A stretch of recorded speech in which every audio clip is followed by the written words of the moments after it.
بسم اللہ الرحمن الرحیم۔ شروع اللہ کے نام سے جو بڑا مہربان اور نہایت رحم والا ہے۔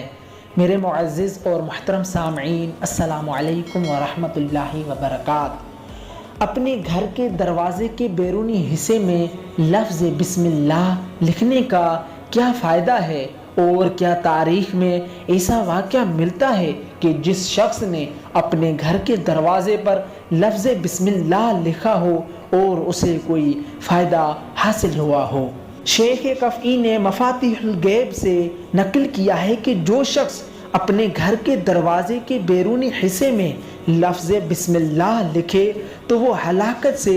بچ جائے گا، اگرچہ وہ کافر بھی کیوں نہ ہو۔ اور اس کے علاوہ اس نے کہا ہے کہ فرعون کو اللہ تعالیٰ نے جلدی ہلاک نہ کیا، باوجود اس کے کہ فرعون نے ربوبیت یعنی خدا ہونے کا دعویٰ کیا تھا، اس کے باوجود بھی اللہ تعالیٰ نے اسے مہلت دی۔ اس کی وجہ یہ تھی کہ اس نے اپنے گھر کے دروازے پر بسم اللہ لکھی ہوئی تھی،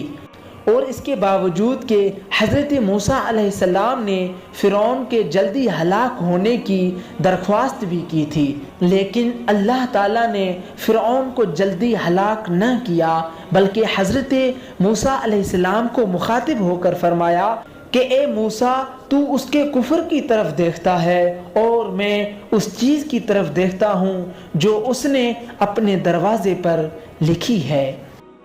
امید ہے کہ آپ دوستوں کو یہ ویڈیو ضرور پسند آئی ہوگی، اور آپ دوستوں سے گزارش ہے کہ اس چینل کو سبسکرائب کریں اور ساتھ ہی اس بیل آئیکن پر بھی کلک کریں تاکہ روزمرہ کی آنے والی اسلامی ویڈیو کی اطلاع آپ تک بر وقت پہنچ سکے۔